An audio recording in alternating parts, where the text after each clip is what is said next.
ఉదయకాల ప్రార్థన. సర్వోన్నతుడా, సకల సృష్టి కారణభూతుడా, మీకు వందనాలు, మీకు స్తోత్రాలు, మీకు స్తుతులు చెల్లిస్తున్నాము. గడిచిపోయినటువంటి రాత్రి అంతను కూడా తండ్రి మీ కాపుదల మా అందరికీ దయచేశారు తండ్రి. మా గృహాల చుట్టూ మీ కంచె వేశారు, మీ కాపుదల దయచేశారు.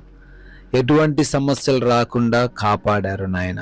ఈ ఉదయకాల సమయంలో మరొక దినములో మేమందరము కూడా సజీవులంగా ప్రవేశించే భాగ్యం అనుగ్రహించినందుకు స్తోత్రాలు అయ్యా. ఈరోజు మేము సజీవులంగా ఉన్నాము అంటే అయ్యా, అది కేవలము కూడా మీ కృప, మీ దయ, మీ కరుణ మాత్రమే తండ్రి. మా వలన అయినది ఏమాత్రము కాదు ప్రభువా. అందును బట్టి అయ్యా, మీకు లోబడి జీవించుటకు, మీ చిత్తాన్ని గ్రహించి మీ వాక్యానుసారంగా నడుచుకొనుటకు మా అందరికీ సహాయము దయచేయమని ప్రార్థిస్తున్నాం తండ్రి. Yes Lord. యెహోవాను ఆశ్రయించు వారికి ఏ మేలు కొదువై ఉండదు అని కీర్తనల గ్రంథం 34వ కీర్తన 10వ వచనంలో అయా మీ యొక్క కీర్తనకారుడు కీర్తిస్తున్నట్లుగా, అవునాయనా, మిమ్మల్ని ఆశ్రయించు వారికి ఈరోజు ఏ మేలు కొదువై ఉండదు.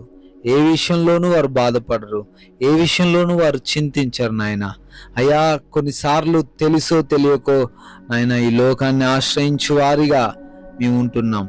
ఈ లోక సంబంధులుగా ఆలోచన చేస్తున్నాం తండ్రి. ఏమి దొరుకుతుందా అని మనుషుల వైపు కొండల తట్టు మా కనులెత్తుతున్నాము. నష్టపోతున్నాము, కోల్పోతున్నాము, లేమికరమైన మేలు లేని పరిస్థితుల్లో జీవిస్తున్నాం తండ్రి. అయ్యా, మీ వాక్యం సెలవిచ్చినట్లుగా ఈరోజు మిమ్మల్ని ఆశ్రయించి ఏ విషయంలో ఏ మేలు కొదవ లేకుండా సంతృప్తి కలిగి ఆనందిస్తూ జీవించే కృప చూపించండి తండ్రి. ప్రతినిత్యము కూడా ఈ ఉదయకాల ప్రార్థనలో విశ్వాసముతో ఏకీభవిస్తున్న ప్రతి బిడ్డను కూడా దీవించండి. అనేక అద్భుతాలు వారి జీవితంలో వారు చూచులాగున అయా మీ సహాయము దయచేయండి తండ్రి. ఈరోజు అనేకమైన ప్రణాళికలు వారు కలిగి ఉన్నారు, వారి యొక్క ఆలోచనలు వారు చేస్తూ ఉన్నారు. సహాయము దయచేయండి. మీ చిత్తములో వాటన్నిటిని నెరవేర్చండి ప్రభువా. తండ్రి, ప్రయాణాలను మీకు అప్పగిస్తున్నామయ్యా. క్షేమకరమైన ప్రయాణాలు మా అందరికీ దయచేయండి. ఎటువంటి అపాయాలు, ప్రమాదాలు ఏ బిడ్డకు జరగకుండా, కలగకుండా సురక్షితముగా మరలా ఎవరి ప్రాంతములు వారు చేరుకోవడానికి సహాయము దయచేయండి తండ్రి. ఆయన చేస్తున్నటువంటి ప్రతి పనిని కూడా దీవించండి అయా. మేము ఎదుగులాగున సహాయము దయచేయండి, అభివృద్ధి చెందులాగున కృప చూపించండి. అవునయ్యా, ఎన్నో ఆటంకాలు వస్తున్నాయి, ఎన్నో అడ్డుగోడలు ఎదురుగా ఉన్నాయి. అయినా కానీ తండ్రి నాయన మా అందరినీ కూడా ముందుకు సాగేలాగున అయా విశ్వాసమును, బలమును, మనోనిబ్బరమును దయచేయండి అయా. క్రొత్త పనులను కూడా దీవించి ఆశీర్వదించండి అయా.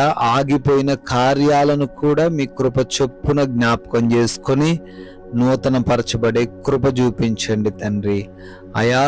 ఈ రోజున గృహాలలో ఒంటరిగా ఉంటున్న వృద్ధులు, గృహిణీలు, చిన్న బిడ్డలు, యవన బిడ్డలందరికీ మీ కంచె దయచేయండి, మీ కాపుదల దయచేయండి. క్షేమమున వారందరినీ నిలబెట్టుకోనండి ప్రభువా. ఎగ్జామ్స్ రాస్తూ ఇంటర్వ్యూస్కి వెళ్తున్నారు అయా, రిజల్ట్స్ కోసం వెయిట్ చేస్తున్నారు. సహాయం దయచేయండి.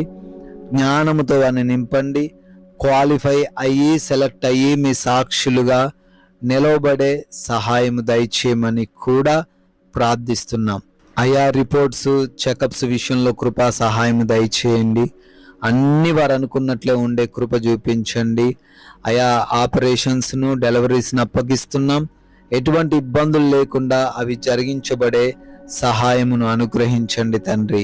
మీరు ఇచ్చిన సమయాన్ని సద్వినియోగపరచుకోవడానికి మా జ్ఞానాన్ని దయచేయండి అయా. లోకంలో పడిపోకుండా, పాపంలో చిక్కుబడకుండా, ఎవరితో ఎటువంటి గొడవలు, విభేదాలు, మనస్పర్ధలు కలిగి లేకుండా నాయనా ఈరోజంతను కూడా ప్రశాంతంగా, నెమ్మదిగా జీవించే కృప చూపించమని, బిడ్డలకు ఆకలి బాధలు లేకుండా, అనారోగ్యంతో ఎవరు ఇబ్బందులు ఎదుర్కొనకుండా, ఆర్థికంగా కూడా ఎవరు కూడా ఈరోజు కష్టపడకుండా నాయన ప్రతి ఒక్కరిని మీరే పోషించండి, ఆరోగ్యం ఇవ్వండి, కావలసిన భోజనము చేత వారిని సంతృప్తి పరచమని నాయనా, మీ కృపను బట్టి, మీరు చూపించిన దయను బట్టి నూతన సంవత్సరంలోకి ఈరోజు ప్రవేశించారు.